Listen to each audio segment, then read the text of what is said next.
चलिए मंत्र पाठ। ओम सहनाववतु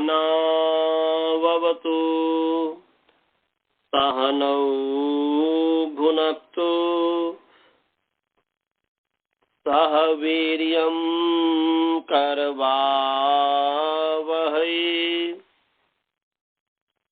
तेजस्विनावधीतमस्तु मा विद्विषावहै।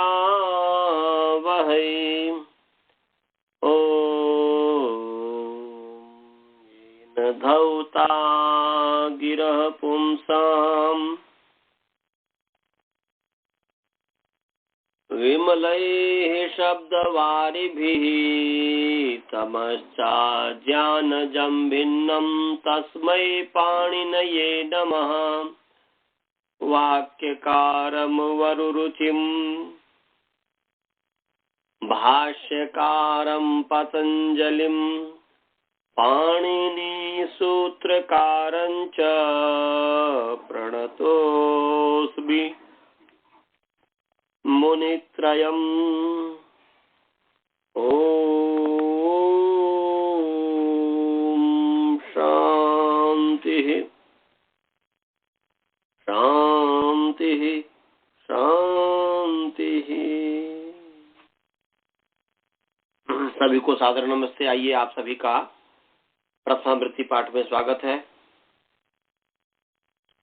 ईश्वर की असीम अनुकंपा से, असीम कृपा से हम जो है द्वितीय अध्याय का चतुर्थ पाद का लुक प्रकरण पढ़ रहे थे। उसका हमने 58 नंबर जो सूत्र है 2 4 58 नयो क्षत्रिय आश्रित यूनि लुगुणियो, इसको पढ़ा दिया था। इसका आगे है पैलादिभ्यश्च। पैलादिभ्य इकारांत पुंलिंग पैलादि शब्द प्रथमाविभक्ति पंचमी विभक्ति बहुवचन है। जो है अव्यपद है। समास है पैल आदि ही येषाम। पैलः आदि येषाम या पैल आदि येषाम ते पैलादयः तेभ्यः पैलादिभ्य बहुव्रीहि समास हो गया। इसमें यूनि और लुक की अनुवृत्ति आ रही है। क्षत्रिय से यूनि और लुक की अनुवृत्ति आ रही है। तो अर्थ क्या हो गया जी? अर्थ हो गया कि पैलादिभ्य और गोत्रवाची है ये। तो पैलादिभ्य गोत्र प्रत्यांतेभ्यश्च प्रातिपदिकेभ्यः युवापत्ये अर्थे विहितस्य प्रत्ययस्य लुक भवति। माने पैलादि जो गोत्र प्रत्यांत जो प्रातिपदिक है उससे युवापत्य अर्थ में जो विहित प्रत्यय है उसका लुक हो जाता है। उदाहरण है पीलाया गोत्रापत्यमिति पैलः। पीलाया गोत्रापत्यम इति पैलः। पीला का जो गोत्रापत्य है वह पैल है पिता, और पैलस्य युवापत्यम पैलः पुत्र। दोनों में एक ही है।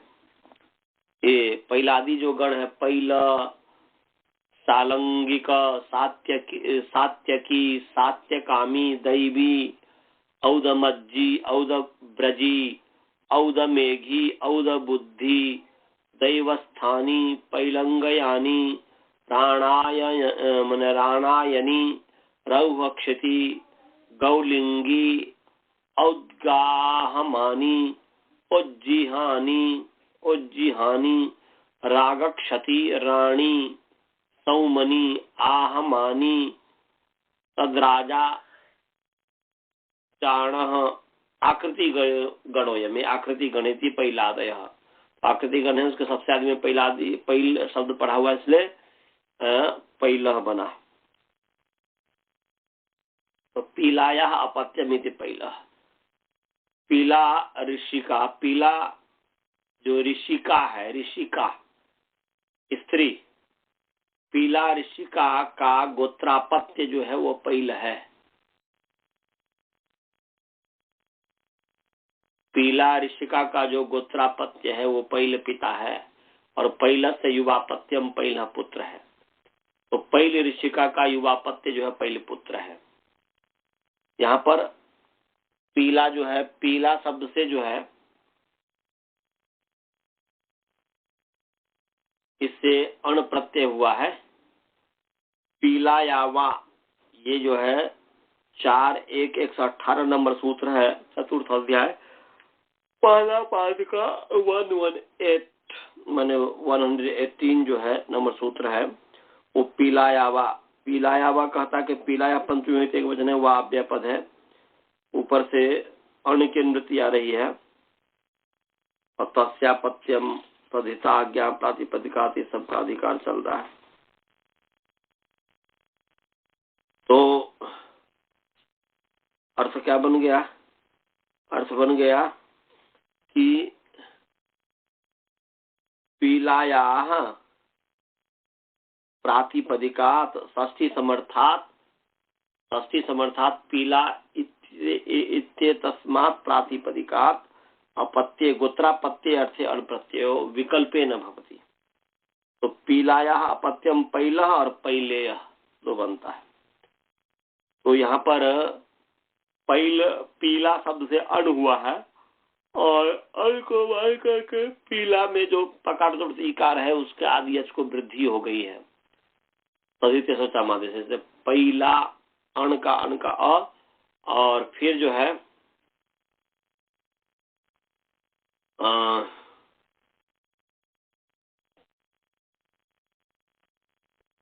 पीला अण, अब फिर जो है आ का जो है यहाँ पर जो है लोप हो गया है। यस्य यचिभम से सर्वनाम भिन्न स्वादि प्रत्यय में अकार आदि आजादी प्रत्यय के प्रत्यय पूर्व की बहुत संज्ञा होती है। तो जो अण जो है सर्वनाम स्थान भिन्न है, स्वादि प्रत्यय है, उसमें आजादी प्रत्यय है, तो अकार आदि मैंने सर्वनाम स्थान स्वादि प्रत्यय यकार आदि और आजादी, तो आजादी प्रत्यय है, इसके प्रत्यय पूर्व मैंने पहला की भावसंज्ञा हो गई है। भावसंज्ञा से भाष के अधिकार में जैसे वर्णांत वर्णांत भावसंज्ञा का लोप होता है। तो इकार तजित के परे, तो यहाँ पर जो है तजित पर है अण, तो लोप हो गया, इसलिए पैल अपैला ऐसा बना।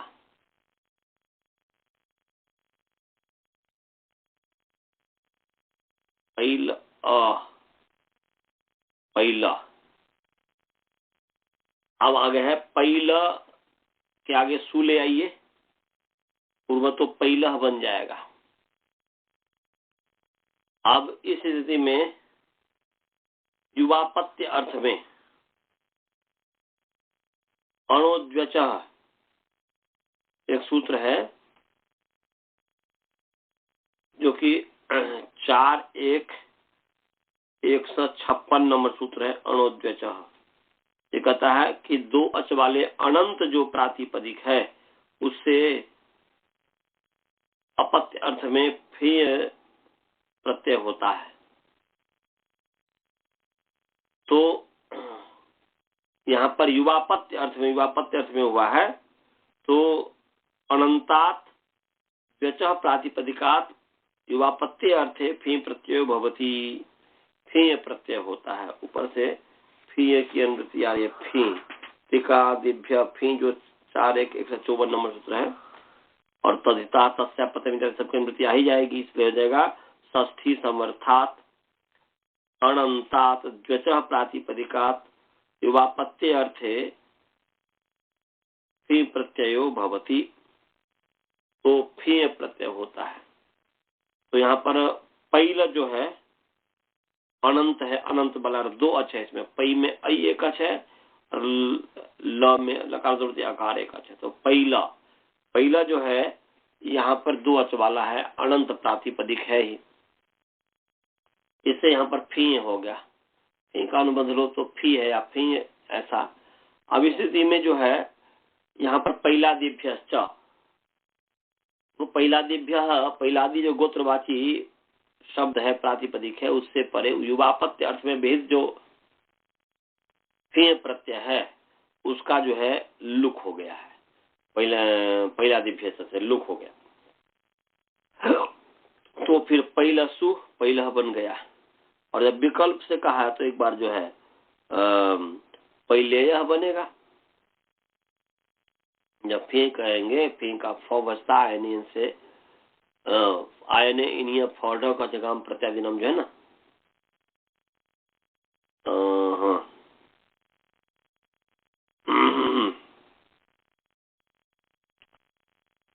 ये जो है पहला, हाँ तो पीलायावा, पीलाया से सॉरी पीलायावा से विकल्प से अण प्रत्यय हुआ है। जब अण प्रत्यय नहीं होगा, यहाँ पर हमने एक गलत बोल दिया, जब जो है अण प्रत्यय नहीं होगा तब फिर पहले यह बनेगा।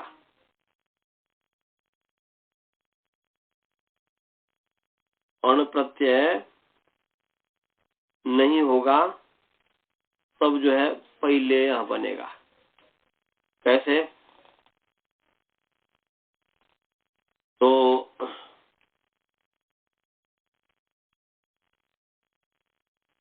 ढक प्राप्त, ढक ढक बोल रहे हैं कि द्वचः, दो अच वाले जो प्रातिपदिक है, द्वचः जो 4-1-21 नंबर जो सूत्र है कि दो अच वाले जो स्त्री प्रत्यांत जो प्रातिपदिक है उससे जो प्रत्यर्थ में ढक प्रत्यय होता है।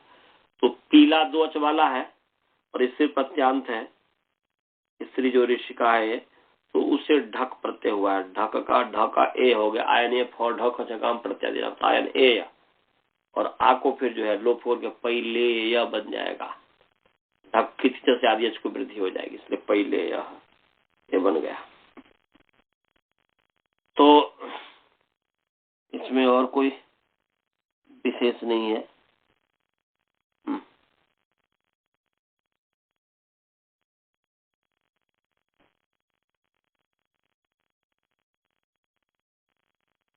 और पैलादी जो गण में जैसे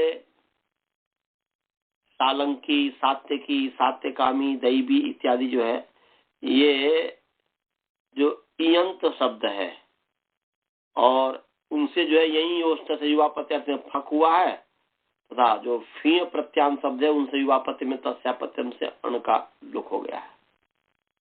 माने फक का भी लुक हो गया, फी का भी लुक हो गया। तो ये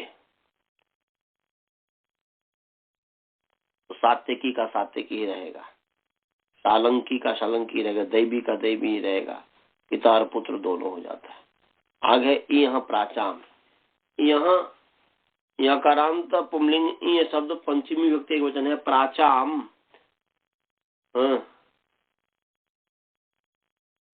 प्राचाम, प्रांग प्रांचो प्रांच, प्राचा है ना, प्राचाम, तो प्राक च को क हो गया है, प्राक प्रांचो प्रांच, चकारांत होगा ना जी। चकारांत स्त्रीलिंग प्राक शब्द, प्राच शब्द, प्राच को प्राक हुआ है चौको से, प्रॉपर कहीं जो प्राच, प्राच को प्राक, हाँ। तो यहाँ पर चकारांत ही कहेंगे, चकारांत पुंलिंग स्त्रीलिंग प्राच शब्द षष्ठी विभक्ति बहुवचन या पुंलिंग है प्राक, प्रांचो प्रांच, प्राचम प्राचो प्राच, प्राचा प्राग, उसमें षष्ठी बहुवचन प्राचा बनता है। तो प्राचम पुंलिंग ही कीजिए क्योंकि प्राची स्त्रीलिंग होता है, प्राची दिग अग्नि अधिपति वेद मंत्र इत्यादि। इसमें यूनि की अनुवृत्ति आ रही है, लुक की आ रही है। तो अर्थ क्या हो गया जी? प्राचाम,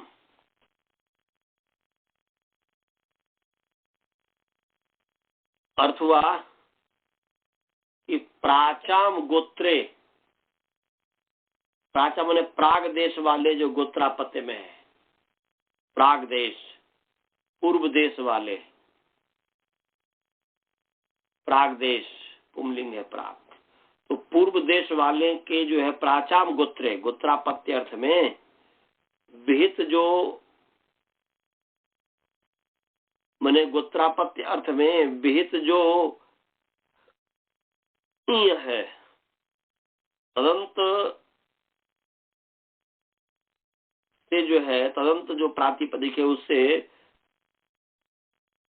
उत्तर युवा प्रत्यय का लुक होता है। तो हो जाएगा प्राचाम गोत्रे वर्तमानात इय प्रत्यांतात प्रातिपदिकात। ऐसा प्राचाम गोत्रे, प्राचीन माने पूर्व देश वालों के जो गोत्रापत्य में, प्राजाम गोत्रापत्ये वर्तमानात इय प्रत्यांतात, क्योंकि ये जो है प्रत्यय गणतंत्र वजह से ये प्रत्यांतात प्रातिपदिकात युवापत्य अर्थे विहित से प्रत्यय से भवती। तो पूर्व दिशा के गोत्रापत्य अर्थ में वर्तमान जो ईय प्रत्यांत प्रातिपदिक से युवापत्य अर्थ में जो भेद प्रत्यय है उसका लुक हो जाएगा। तो यहाँ पर क्या है कि पन्नागारस्य गोत्रापत्यम पान्नागारी ही पिता और पान्नागारे युवापत्यम पान्नागारी पुत्र। ऐसे ही मंथरैषणस्य गोत्रापत्यम मांथरैषणी ही पिता और मांथरैषणे युवापत्यम मांथरैषणी ही पुत्र, दोनों का एक ही रूप बनता है। तो यहाँ पर जो है पान्नागारी जो है, तो पन्नागारस्य गोत्रापत्यम पान्नागारी ही। तो पन्नागार क्या है? पन्नागार कहते हैं पन्नम अगारम यस्य स पन्नागारः। पन्नम अगारम यस्य,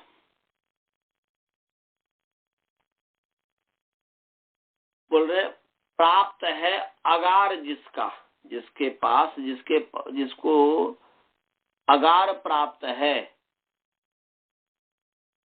वो हो गया पन्नागार। तो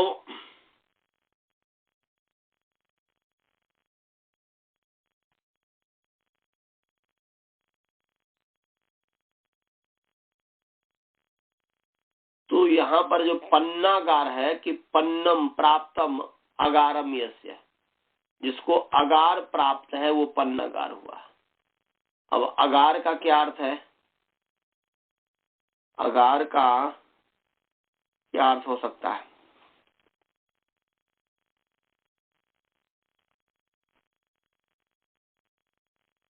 यहाँ पर समृद्धि में तो दिया नहीं है। आगार माने पन्नम माने प्राप्तम, अगारम यस्य, पन्नम प्राप्तम अगारम यस्य स पन्नागारः। अगार महल को तो नहीं कहते।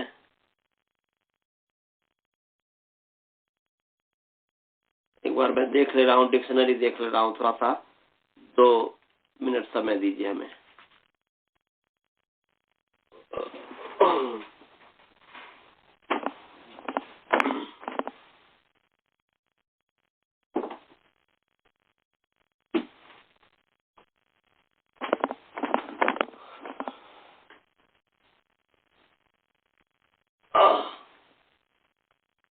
अगार अगार अगार क्या है?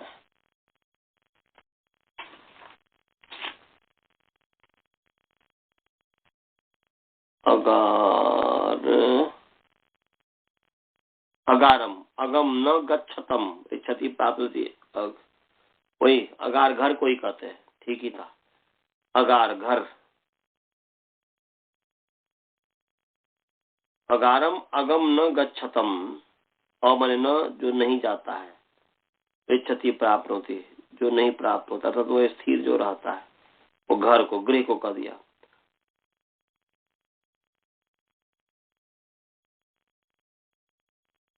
तो अगार माने गृह, घर लीजिए।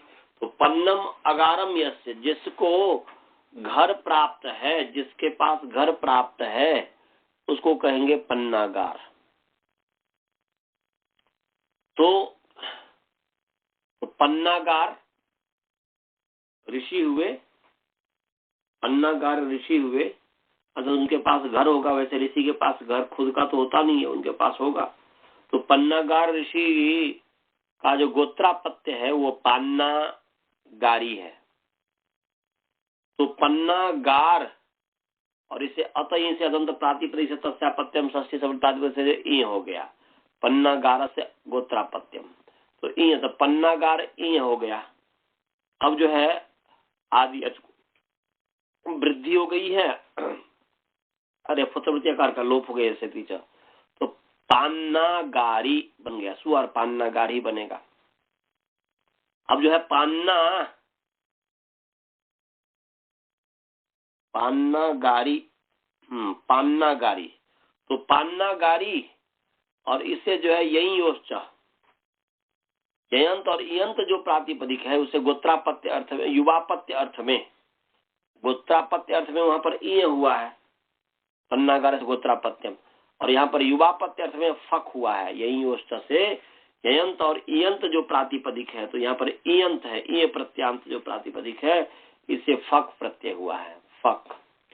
तो पान्ना कारी और फक। अब इसके पश्चात इसी सूत्र से जो है यह प्राचाम पूर्व देश के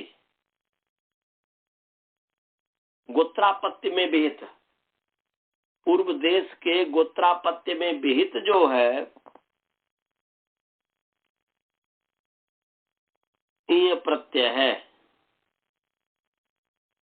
तो पूर्व देश के गोत्रापत्य में विहित इयंत प्रातिपदिक जो है उससे परे जो ये प्रत्यय, उससे परे जो युवा प्रत्यय है उसका लुक हो जाता है।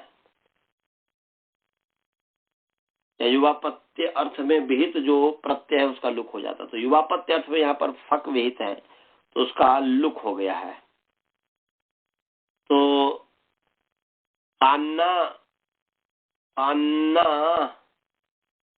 गारी, पान्ना गारी ही रहा, फिर पान्ना गारी बना। तो कहने का अभिप्राय है कि पन्ना गार का जो गोत्रापत्य हुए पान्ना गारी है और पान्ना गारे युवापत्य इति पान्ना गारी ही, दोनों में, गोत्रापत्य में भी वही और युवापत्य में भी वही हो जाएगा।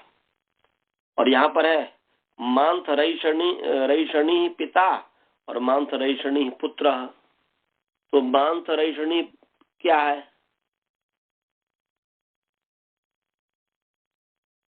तो मांथ रईषणी, मंथ रईषणस्य गोत्रापत्यम, मांथ रईषणी, मंथ रईषण का जो है गोत्रापत्य है वो मांथ रईषणी बना है। पिता और मांथ रईषणी, युवा मांथ रईषणे है, युवापत्यम मांथ रईषणी। ये तो यहाँ पर जो है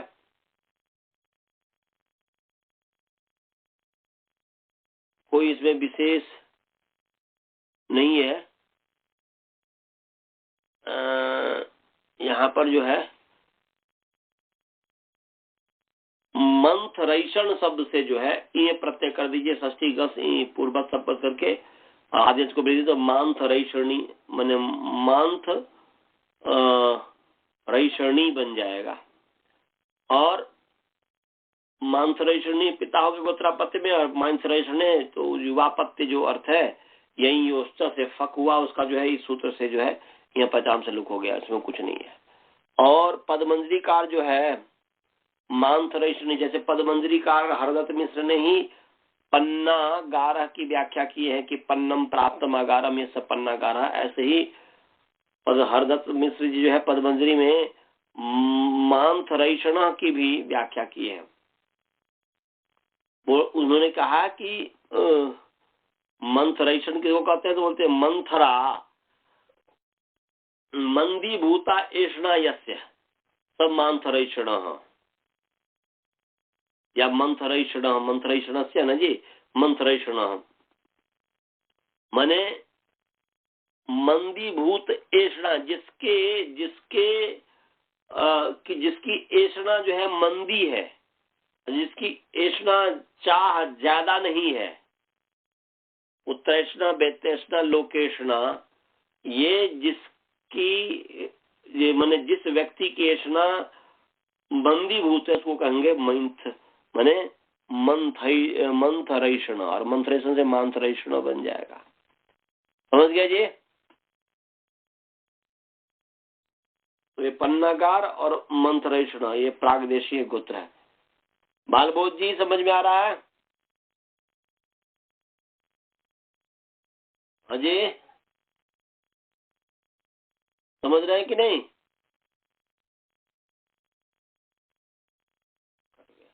आप लोग को समझ में आ रहा है जी? वसुधा जी, स्वाति जी, हाँ जी बोलिए। आ रहा है ना? चलिए जी आगे। न तौल्व दिव्य, न तौल्व दिव्य। बालबोध जी आपको समझ में आ रहा है ना? आगे न तौल्व दिव्य, न जो है अव्यय पद है। तौल्वलिभ्य, दिव्य तौल्वलिभ्य, तौल्वलिभ्य इकारांत पुंलिंग तौल्वली शब्द। प्रथमा विभक्ति एक वचन, सॉरी पंचमी विभक्ति बहुवचन, तौल्वलिभ्य है ना, तो इकारांत पुंलिंग तौल्वली शब्द पंचमी विभक्ति बहुवचन है। और यूनि की अनुमति आ रही है, लुक की अनुमति आ रही है। तो अर्थ क्या हो गया जी? तौल्व माने तौल्वली, तौल्वल्यादिभ्य माने तौल्वली आदि माने तौल्वल्यादिभ्य, तौल्वली इत्यादिभ्य, ऐसा भी कर दीजिए। तौल्वली इत्यादिभ्य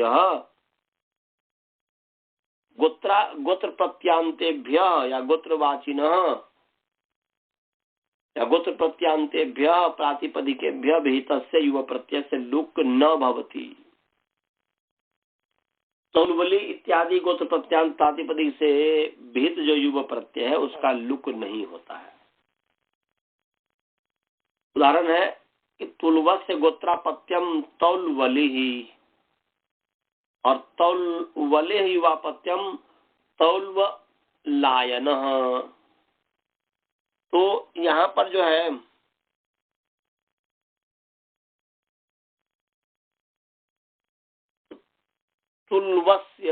तुलवलस्य गोत्रापत्यम तौल्वली ही।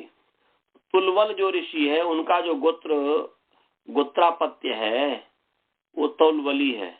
तो तुलवल शब्द है उसे अतई से गोत्रापत्य में ये प्रत्यय कर दीजिए, आदेश को वृद्धि कर दीजिए। तौल्वल ई और लकार का यसे से लोप कर दीजिए, तो तौल्वल ई तौल्वली सुतौल्वली बन गया। अब तौल्वले है विवापत्यम, तो तौल्वली से यहाँ पर यही यंत जो प्रातिपदिके से फक हुआ है, तो तौल्वली फक, फक का आयन फॉर एग्जाम्पल से आयन हो गया, इस वजह से चकार का लोप कर दीजिए। तो तौल्वल आयन, तौल्वल आयन असु आकर के तौल्वल आयन ये बन गया। तो इसमें कोई विशेष नहीं है। और तौल्वलादि जो है, तौल्वला मैंने तौल्वादिभ्य बहुवचन है, तौल्वलिभ्य, सॉरी तो बार बार क्यों आ रहा तौल्वादिभ्य, क्यों मुख में आ रहा पता नहीं। तौल्वलिभ्य तो न तौल्वलिभ्य, तो तौल्वलिभ्य जो है ये बहुवचन इसलिए गण है, तौल्वादी गण है। तो वो है तौल्वली, धारणी, रावणी, पारणी, दैलीपी, दैवली, दैमती, दैवमती, दैवयज्ञी, प्रावाहणी, मानधातकी, अनुहारती, स्वाफलकी, अनुमति, आहिंसी, आसुरी, आयुधि, नैमिषी, आसीबंधकी, बैकी, पौष्करसादी, वैरकी, वैलकी, वैहति, वैकीर्ण, कारेणुपाली, कामली, रांधकी, आसुराहति, प्राणहति, पौष्की, कांदकी, दौष्कगति, आंतराहति इति तौल्वल्यादयः, ये तौल्वल्यादि गण है।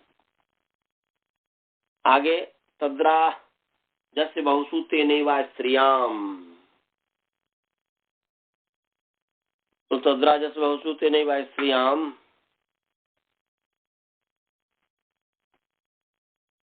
तो तद्राजस्य अकारांत पुंलिंग, तद्राज शब्द षष्ठी व्यक्ति एक वचन है। बहुषु उकारांत पुंलिंग, बहुषु शब्द सप्तमी व्यक्ति बहुवचन है। तेन सर्वनाम पुंलिंग तथा तृतीय एक वचन है। एव जो है अव्यय पद है। अस्त्रियाम इकारांत स्त्रीलिंग, इकारांत स्त्रीलिंग अस्त्री शब्द दीर्घ इकारांत, स्त्री स्त्री स्त्री, हाँ, तो इकारांत स्त्रीलिंग स्त्री शब्द सप्तमी विभक्ति बहु स्त्रियाम, सप्तमी विभक्ति एक वचन, अस्त्रियाम सप्तमी एक वचन है। समास है न स्त्री अस्त्री तस्याम अस्त्रियाम, नहीं तत्पुरुष समास हो गया। लुक की अनुवृत्ति आ रही है इसमें। तो अर्थ क्या हो गया जी? अर्थ हो गया स्त्रीलिंग भिन्नस्य, क्योंकि स्त्रियाम स्त्रीलिंग से भिन्न, तो या स्त्रीलिंग वर्जितस्य या स्त्रीलिंग भिन्नस्य बहुषु माने बहुत्वे अर्थे, बहुषु माने बहुत्वे अर्थे वर्तमानस्य तद्राज संज्ञकस्य लुक भवति। फिर अस्त्रियाम माने, अस्त्रियाम माने स्त्रीलिंग वर्जित, स्त्रीलिंग को छोड़ करके, स्त्री से भिन्न में, तो इसलिए स्त्रीलिंग वर्जितस्य बहुषु अर्थेषु माने बहुत्वे अर्थे, बहुषु अर्थेषु बहुत्वे अर्थे वर्तमानस्य तद्राज संज्ञकस्य लुक भवति। तेनैव स्त्रियाम, तेन एव, यदि तेनैव माने तद्राज संज्ञकेन प्रत्ययेन कृतं बहुत्वं स्यात्। तेनैव माने उसी से ही यदि बहुत्व, बहुषु तेनैव, तद्राज संज्ञक से बहुषु तेनैव माने बहुत्व अर्थ में जो विद्यमान है, बहुत अर्थ में स्त्रीलिंग वर्जित जो बहुत्व अर्थ में विद्यमान तद्राज संज्ञक का लुक होता है, उसी तद्राज संज्ञक का लुक होगा यदि उस तद्राज संज्ञक जो प्रत्यय है उसके द्वारा ही यदि बहुत्व हो तो। जैसे उदाहरण के लिए अंगस्य अपत्यम अंगः, अंगस्य बहूनि अपत्यानि अंगाः, बंगस्य अपत्यम बांगः, बंगस्य बहूनि अपत्यानि बंगाः, मगधस्य अपत्यम मागधः, मगधस्य बहूनि अपत्यानि मगधाः, कलिंगस्य अपत्यम कालिंगः, कलिंगस्य बहूनि अपत्यानि कलिंगाः।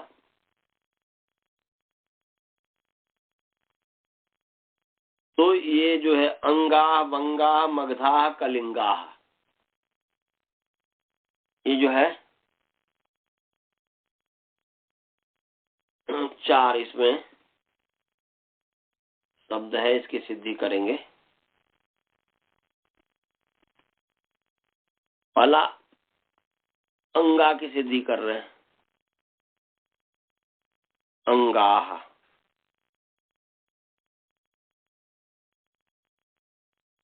मैंने अंग से अपत्य अंग बनता है एक वचन में, और अंग के बहुत सारे संतान हो गया अंगा।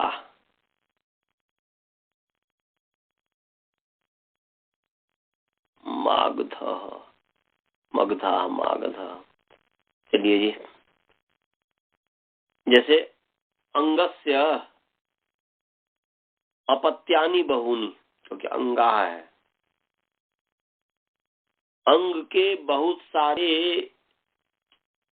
जो संतान हैं, बहुत सारे जो अपत्य हैं, पुत्र और पुत्रियां हैं, उसको कहेंगे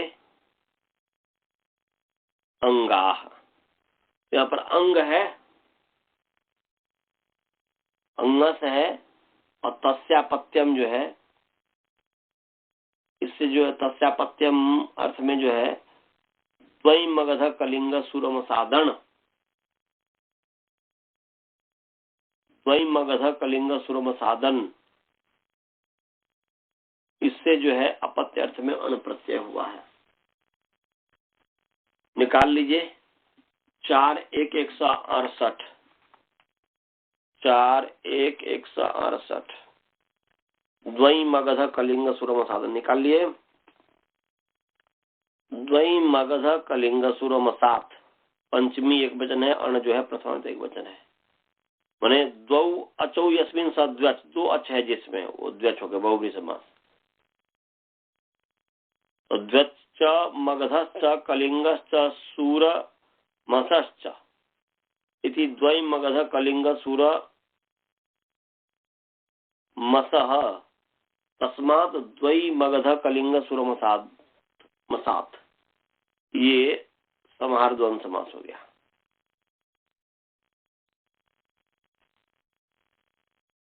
ऊपर से जनपद शब्दाक्षत्रियादि से जनपद शब्दाक्षत्रियाद के नृत्य आ रही है, तस्यापतन की आ रही है, तद्धिता की आ रही है, ज्ञान प्रतिपदिका की आ रही है, प्रत्यपद की आ रही है। तो क्या अर्थ हो गया? माने जनपद वाची क्षत्रियाभिधायी, माने जनपद क्षत्रिय को कहने वाला जो जनपद वाची जो शब्द, जो दो अच वाले जो शब्द हैं, तो क्षत्रियाभिधायी क्षत्रियात, क्षत्रिय को कहने वाला जो जनपदवाची शब्द है, क्षत्रिय को कहने वाला जो जनपदवाची दो अच वाले जो शब्द है, तो क्षत्रियाभिधायी क्षत्रिय को कहने वाला जो जनपद दो अच जनपदवाची दो अच वाले जो शब्द हैं, उनसे जो है तथा मगध कलिंग सूरमस प्रातिपदिक से अपत्य अर्थ में अण प्रत्यय होता है। तो जनपद क्षत्रिय वाची जनपद वाचीभ्य या जनपद वाची क्षत्रियाभिधायीभ्य द्वच मगध कलिंग सूरमस इत्येतेभ्यः प्रातिपदिकेभ्यः अपत्ये अर्थे अण प्रत्ययो भवति। तो क्षत्रियाभिधायी जो जनपद वाची दो अच वाले शब्द से मगध कलिंग सूरमस प्रातिपदिक अपत्य अर्थ में अण प्रत्यय हुआ है होता है। तो यहाँ पर अंग जो है दो अच वाला है, अंग जो है दो अच वाला जो प्रातिपदिक है, तो इससे यहाँ पर अण प्रत्यय हुआ है। और इसका ये अण प्रत्यय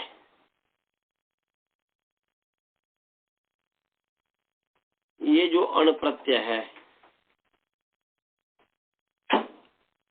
तो बहुत सारे अपत्यों के कहने में, क्योंकि ये द्वय मगध कलिंग सूरमसादन जो है, इससे अपत्य अर्थ में तो बहुत सारे जो अपत्य है, संतान है, उस अर्थ में जो है अपत्य अर्थ में तो बहुत सारे संतान की बात कर रहे हैं। एक का होगा तो अंग बनेगा, बहुत सारे का होगा तो अंगा बनेगा। तो बहुत अर्थ में बहुत सारे पुत्रों के अर्थ की विवक्षा में इस सूत्र से यहाँ पर जो है लुक हो गया है। जब भी अंग न सर अण है, सुपुधात प्रातिपदिक का योग कर देंगे, अंग अ होगा। और इस स्थिति में जो है तद्राजस्य बहुसूचने में स्त्रीयाम से यहाँ पर बहुत अर्थ में लुक हुआ है। तो बहुत अर्थ में जो लुक हुआ, तो तद्राज के आगे ते तद्राजा, वहीं पर जो है उसके आगे जो देखेंगे ते तद्राजा, तो करें कि वे तद्राज संजक होते हैं, उसकी तद्राज संज्ञा होती है, उसकी जो है तद्राज संज्ञा होती है। ते तद्राजा भवन्ति, के तद्राजा भवन्ति, तद्राज कौन है? तो ते मानिए पूर्वोक्ता माने अयादय प्रत्यय, पूर्व में जो अई इत्यादि जो प्रत्यय है, जनपद क्षत्रियादि से जो अई है, अई से लेकर के तद्राज से पहले पहले तक जो है, ये अई हो गया, अण हो गया, ण्य हो गया, यंग हो गया, और ऐसे ही जो है ताल वावयव प्रत्यक ग्रथ कल कूटमसादि से अपत्य अर्थ में ये प्रत्यय हो गया। तो ये सभी जो है इसने भी बताया अयादि, तो ते माने ते अयादय प्रत्ययाः तद्राज संज्ञकाः भवन्ति। अयादि जो प्रत्यय है, अयादि जो तद्राज संज्ञक जो अयादि जो प्रत्यय है उसकी तद्राज संज्ञा है। तो इसीलिए तद्राजस्य बहुसूत्र नहीं स्त्रियाम, तो तद्राजस्य बहुसूत्र नहीं स्त्रियाम फिर यही कहता है कि स्त्रीलिंग से भिन्न स्त्रीलिंग को छोड़ करके बहुत अर्थ में वर्तमान जो तद्राज संज्ञक जो प्रत्यय है उसका लुक हो जाता है, उसका लुक हो जाता है। तो यहाँ पर लुक हो गया है।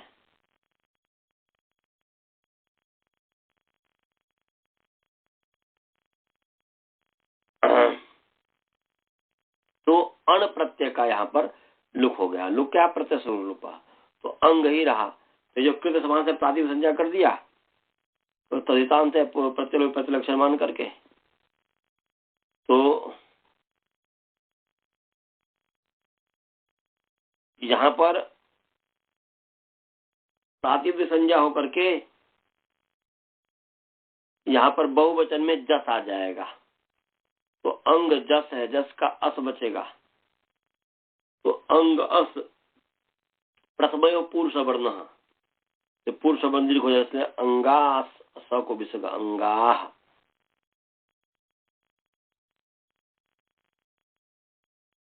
और बहुत तो होने पर तो इसलिए कहा कि तद्राज संज्ञक का लुक हो जाता है यदि तेने व तद्राज संज्ञक के न, उस तद्राज संज्ञक के द्वारा ही प्रत्यय के द्वारा ही यदि बहुत हो तो जो प्रत्यय बने अन प्रत्यय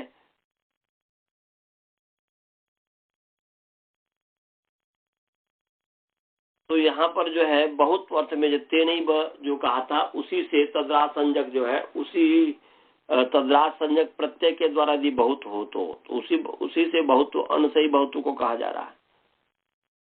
तो इसलिए यहाँ पर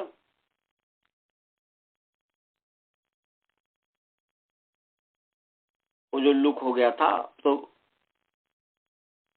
हाँ, तो यहाँ पर तो कुछ है ही नहीं, बस अंगा।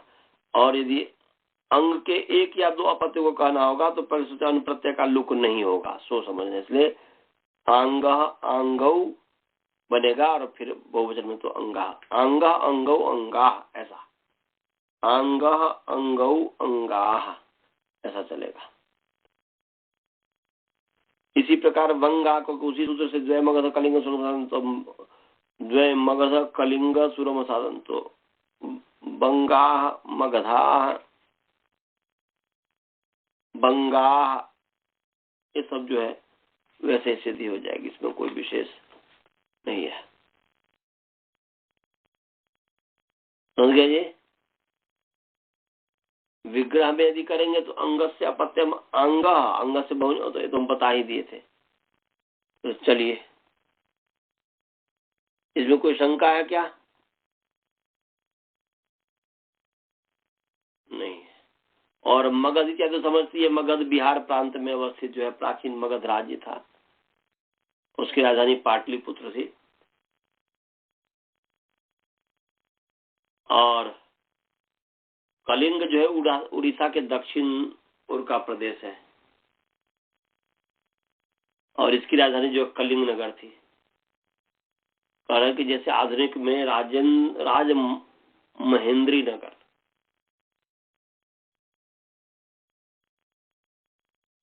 इसमें देखना हो तो संस्कृत शब्दार्थ कौस्तुभ का परिशिष्ट है, उसमें देखेंगे सब पता चल जाएगा। तो चलिए जी, इतना ही रहने दीजिए। हाँ, नींद आ रही है। मंत्र पाठ। ओम पूर्णमदः पूर्णमिदं पूर्णात् पूर्णमुदच्यते पूर्णस्य पूर्णमादाय पूर्णमेवावशिष्यते। ओम शांति शांति। नमस्ते जी। नमस्ते।